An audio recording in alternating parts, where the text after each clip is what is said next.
menjelaskan materi tentang hiperparatiroid dan hipoparatiroid.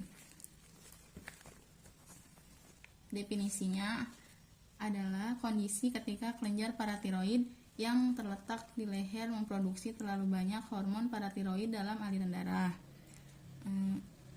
Anatomi kelenjar paratiroid ada dua, yaitu kelenjar tiroid dan kelenjar paratiroid. Kelenjar tiroid ini merupakan produsen sekaligus tempat penyimpanan hormon yang mengatur berbagai fungsi tubuh kita, termasuk detak jantung. Kelenjar tiroid yang menghasilkan hormon tiroid terletak di bagian bawah leher. Kelenjar paratiroid ini menghasilkan hormon paratiroid yang berperan penting dalam mengatur kadar kalsium dalam darah. Jika kelenjar ini mengalami gangguan, maka akan mengalami berbagai masalah kesehatan, salah satunya gangguan turun. Etiologi hiperparatiroid ada tiga, yaitu hiperparatiroid primer, hiperparatiroid sekunder, dan hiperparatiroid tersier. Hiperparatiroid primer yaitu kerusakan pada kelenjar paratiroid itu sendiri, dan hiperparatiroid sekunder yaitu kerusakan pada organ lain yang menyebabkan kerusakan pada kelenjar paratiroid, dan hiperparatiroid tersier yaitu gabungan antara hiperklasemia yang berlangsung bisa menimbulkan efek pada reseptor di tulang, tekstur digestinal, dan ginjal. Secara fisiologi, sekresi PTH dihambat dengan tingginya ion kalsium serum. Metode ini tidak aktif dan keadaan adenoma atau hiperplasi kelenjar, di mana hipersekresi PTH berlangsung bersamaan dengan hiperklasemia, reabsorpsi dari tulang dan peningkatan absorpsi dari usus merupakan efek langsung dari peningkatan PTH.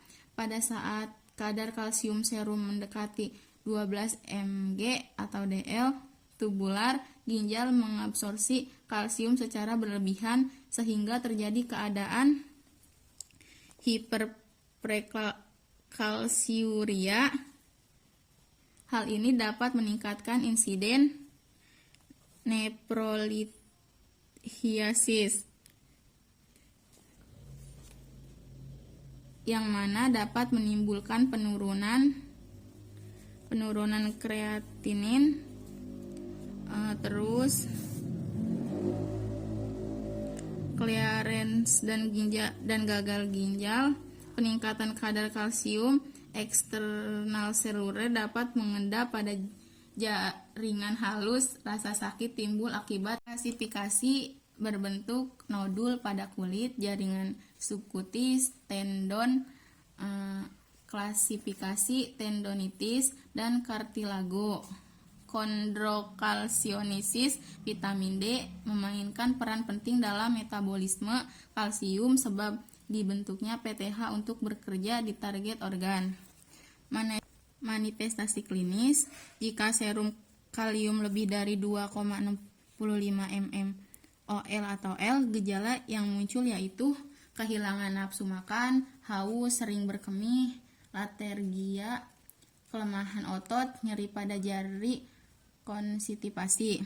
Jika serum kalsium ini lebih tinggi, biasanya 3 mmol atau L, gejala yang lebih parah dapat terlihat antara lain nausea, muntah, nyeri abdominal.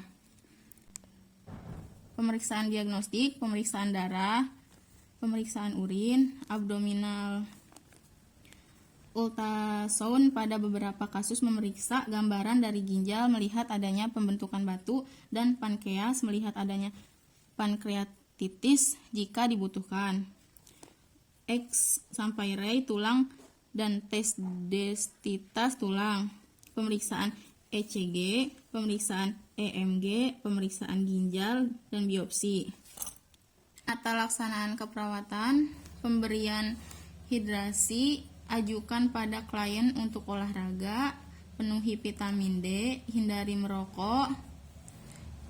Terus hipoparatiroid, definisinya adalah kadar yang terjadi di mana kelenjar paratiroid dalam tubuh hanya mengeluarkan hormon paratiroid dalam jumlah sedikit. Klasifikasi hipoparatiroid: hipoparatiroid neonatal, simple idiopathic hipoparatiroid, dan hipoparatiroid pasca bedah. Etiologinya, defisiensi sekresi hormon paratiroid ada dua penyebab utama, yaitu 1.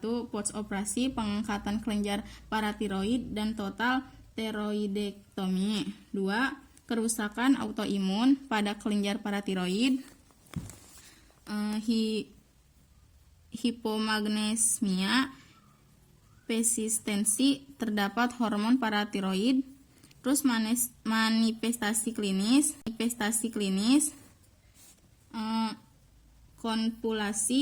konvulsi yang tonis atau klonis,